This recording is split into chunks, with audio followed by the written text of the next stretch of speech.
The roast was getting cold, but my brother James couldn't stop talking about his new corner office at Dad's law firm. Meanwhile, my sister Rachel adjusted her Cartier watch, a small gift from her investment banker husband, while shooting pointed looks at my worn laptop bag. "I just don't understand," Mom sighed, passing the potatoes. "You have a Stanford degree, Michael. Why are you still working from home?" The way she said it made it sound like a disease, as if building a tech company from my apartment was somehow less dignified than James's junior partner position at a firm he'd never have gotten into without Dad's name. "Actually, I started, but Rachel cut me off. Did you see the Anderson family's new yacht?" she gushed. "Their son just made senior vice president at Goldman. Now, that's a real career." I glanced at my phone, checking the time. The markets would be closing soon. My CFO had texted earlier. "Everything's ready. Just waiting for the bell." Speaking of careers, James smirked. "How's your little, what do you call it, app?" "It's a cybersecurity platform." I corrected, not that they'd ever bother to understand the difference. "And it's doing fine. Fine enough to afford a real office?" Dad looked up from his BlackBerry. He still refused to use newer technology, claiming it was for kids playing startup. "Or maybe a decent suit?" Rachel added, eyeing my comfortable jeans and button-down shirt. "You look like one of those, what do they call them? Code monkeys." I took a sip of water, thinking about the 3 years I'd spent building my company. The countless nights debugging code. The meetings with venture capitalists who, unlike my family, actually understood the potential of what I was building. The team of brilliant developers who'd chosen to believe in my vision. "You know," James continued, clearly enjoying himself, "Thompson & Thompson is always looking for IT support staff." I could put in a word. My phone buzzed. A message from Sarah, my COO, "NYSE closing bell in 5 minutes. Ready to change some lives." "Actually," I tried again, "I've been meaning to tell you about Dash." "Oh," Rachel interrupted again, reaching for the remote. "They're about to announce the Anderson merger. Biggest deal of the year, apparently." The massive TV in the dining room flickered to life, tuned to CNBC. But instead of the Anderson merger, a different headline scrolled across the screen. "Breaking news. SecureStream Technologies IPO shatters records. Tech startup valued at $5 billion goes public." The anchor's voice filled the suddenly quiet room. In a stunning market debut, cybersecurity firm SecureStream Technologies has become this year's most successful IPO. The company, founded by Stanford graduate Michael Chun. The sound of shattering glass cut through the broadcast. Dad had dropped his wine glass, red liquid spreading across Mom's precious tablecloth. That's your company?" Rachel's Cartier watch clinked against her water glass as her hand trembled. I pulled out my phone, opening my stock portfolio app. The numbers were ticking up by the millions as trading reached a frenzy. $5 billion, James whispered, his corner office suddenly seeming less impressive. "How?" "Well," I smiled, finally able to finish my sentence, "I've been meaning to tell you about some changes at work." The TV continued its coverage, showing footage of our office, not the home setup they'd mocked, but our actual headquarters. The modern glass building in Silicon Valley. The hundreds of employees.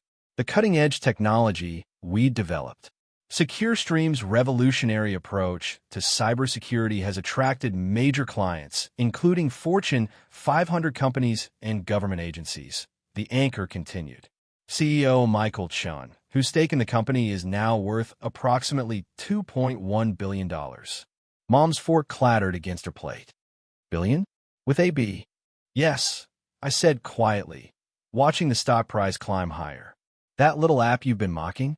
It's now protecting most of your online banking transactions, including yours." James Thompson & Thompson switched to our platform last month. My phone began buzzing continuously, messages from family members who'd never bothered to ask about my work before. "Uncle Bob, my favorite nephew. Let's do lunch. Cousin Emily. Remember me? We should catch up. Aunt Linda. Always knew you were special." But the most interesting reactions were right at the dinner table. Dad's face had gone from dismissive to calculating. Rachel's designer watch suddenly looked cheap compared to what I could now afford. And James was frantically Googling SecureStream on his phone, his corner office forgotten. The company's innovative security protocols, the TV droned on, developed by Chun during his garage startup phase, have revolutionized. Garage startup? Rachel sputtered. But you said you were working from home. I smiled, remembering the actual garage where it had all started. I was. Then we moved to a small office. Then a bigger one. Then the building you just saw on TV. But none of you ever asked, so. But you never said anything. Mom protested, still staring at the TV where my company's logo flashed across the screen. All those family dinners. I tried. I replied calmly, pulling up my calendar on my phone. Last Christmas, I want to tell you about our Series C funding round. James interrupted to talk about making junior partner. That's different, James defended weakly. Partner at Thompson & Thompson is a prestigious dash. We raised $300 million in that round. I cut him off. What was your signing bonus again? $50,000. Rachel leaned forward, her social climbing instincts kicking in. Michael, darling, you simply must come to the country club this weekend. The Andersons would love to dash. The Andersons? I laughed softly. You mean the family whose cybersecurity system we just replaced because it was embarrassingly outdated? That merger they're celebrating? We're protecting all the transaction data. My phone buzzed again. Seraph sending market updates. Stock up 127% since opening. Major banks calling for investment meetings. Forbes wants an interview. Wall Street Journal requesting comment on being youngest tech billionaire in Silicon Valley. Dad finally found his voice, though it had lost its usual authoritative tone. Son, we should discuss your financial planning. As a family attorney, I could dash. Already handled, I interrupted, pulling up another document on my laptop. Unlike some people, I actually read contracts before signing them. Speaking of which, I turned the laptop around, showing them a familiar document, the family trust agreement Dad had insisted we all sign last year. Remember this? The one where you made us promise to maintain the family's professional standards? To only pursue respectable career paths. James shifted uncomfortably. He'd helped draft that document, aimed primarily at forcing me into a real job. Interesting clause here, I continued, highlighting a section, about family members who bring disrepute through unconventional business ventures. The one you used to threaten my trust fund access. Rachel's husband, Mark, who'd been quietly watching the drama unfold, suddenly spoke up. That clause was my suggestion, to protect the family's reputation from people like me. I finished for him. The ones building little apps instead of following the traditional path. The TV was still running coverage of our IPO, now showing interviews with our early investors. Venture capitalists praising our innovation. Tech analysts explaining how our security protocols had changed the industry. Business reporters calculating the wealth created in a single day of trading. But here's the really interesting part. I continued, scrolling through the trust document.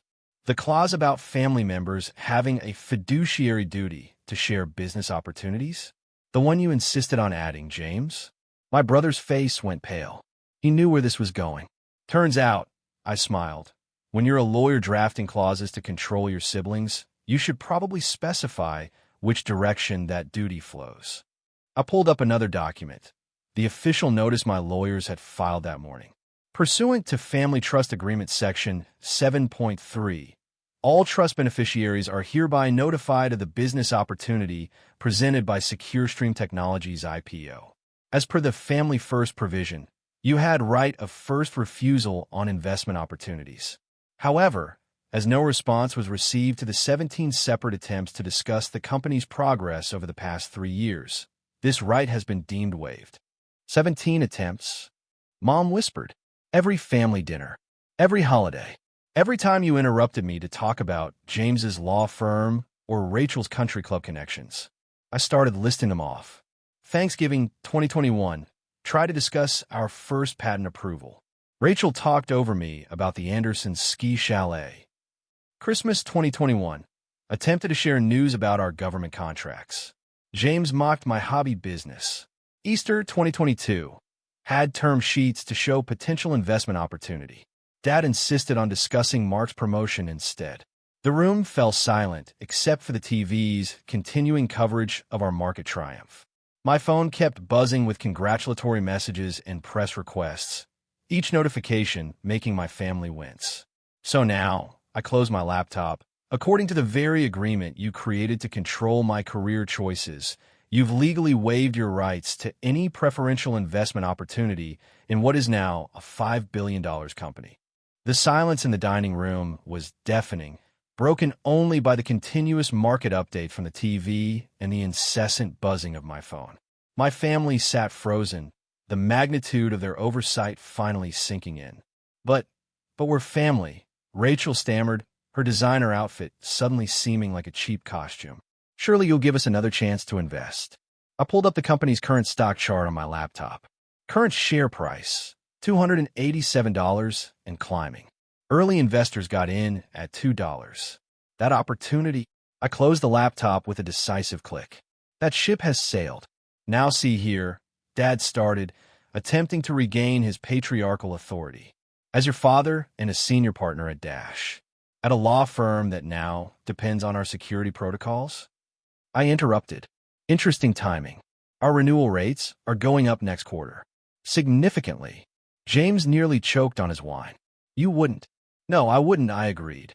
Because unlike some people, I don't use family connections for leverage. But it's nice to remind you where the power actually lies now.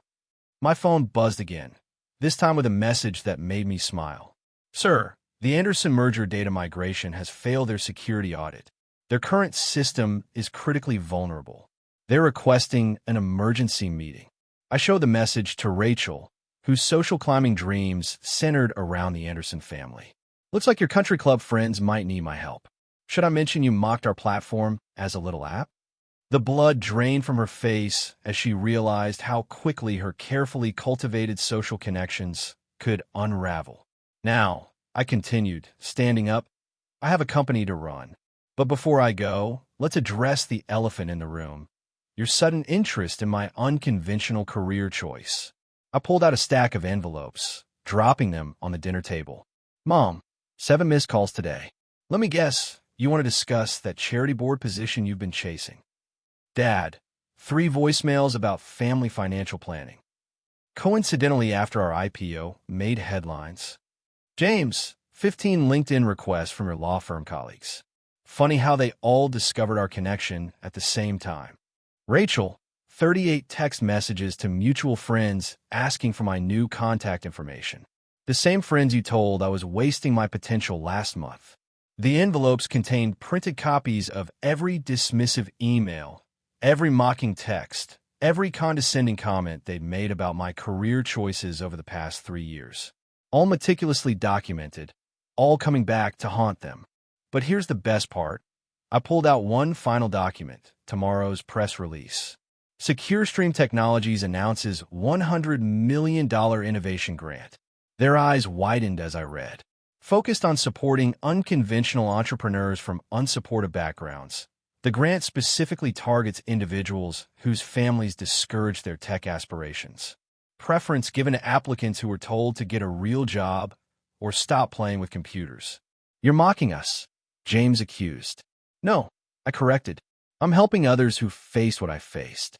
Every dismissive comment, every interrupted attempt to share my progress, every mockery of my work, it's now funding the next generation of innovators.